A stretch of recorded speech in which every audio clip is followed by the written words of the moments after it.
and you kind of know the story you want to tell already. We have a outline, we have a treatment that we're going to go for, and that will obviously change as, things are put together, but we kind of try to follow that. So, we had a great story producer, a great editor on this, so they help to dig through the footage, and, I help out a little bit as well. We were very impressed that you seemed to really grasp the essentials of this case so quickly, and we were just wondering, what were your methods for doing that when you first dove into this?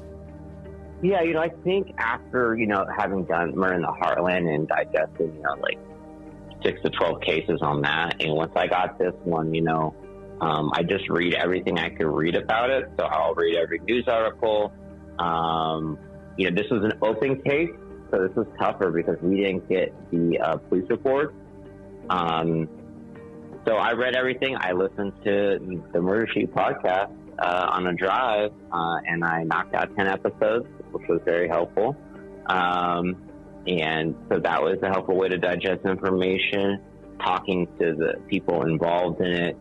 We do pre-interviews with characters, so reading those, taking in information. I think if you could take in information in various forms, like reading, listening, watching, that will help. And I just I load up, I guess what you call it, So Aaron Sorkin, famous writer, says before he writes, he loads up, which means you load up on information.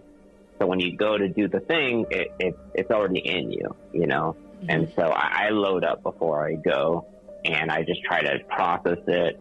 And each person I talk to, every time I get a little bit more information, that just kind of goes into the barrel.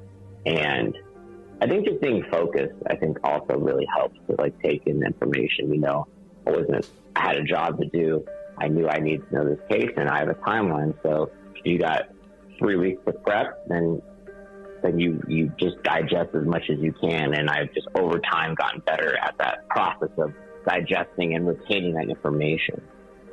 Just curious, do you know why the studio or ID kind of wanted Burger Chef? It's kind of unusual. It's a well-known case, but has never been, as far as we know, a real documentary or a TV episode that kind of has covered it. So I'm just curious, had somebody seen something, or what sort of prompted them to say, now's the time to do this one?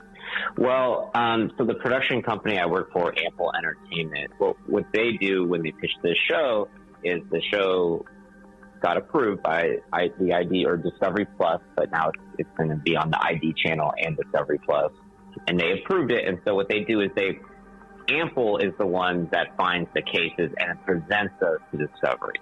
So Discovery wasn't like, hey, let's do Burger Chef. We were the ones like, hey, let's do Burger Chef. And they're like, yes, you can do it. So, and it was just something the owner of our company, Ari Mankin, wanted to do for a while. And because, we do a lot of crime shows at Ample. And so he had seen the case before.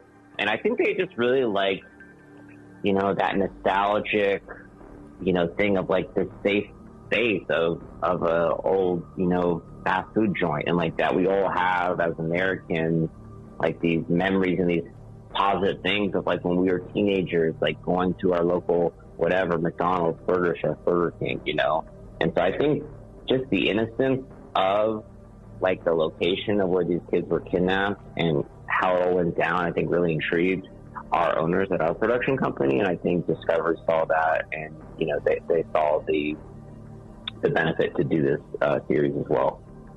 So did actually getting the opportunity to come to Indianapolis and Indiana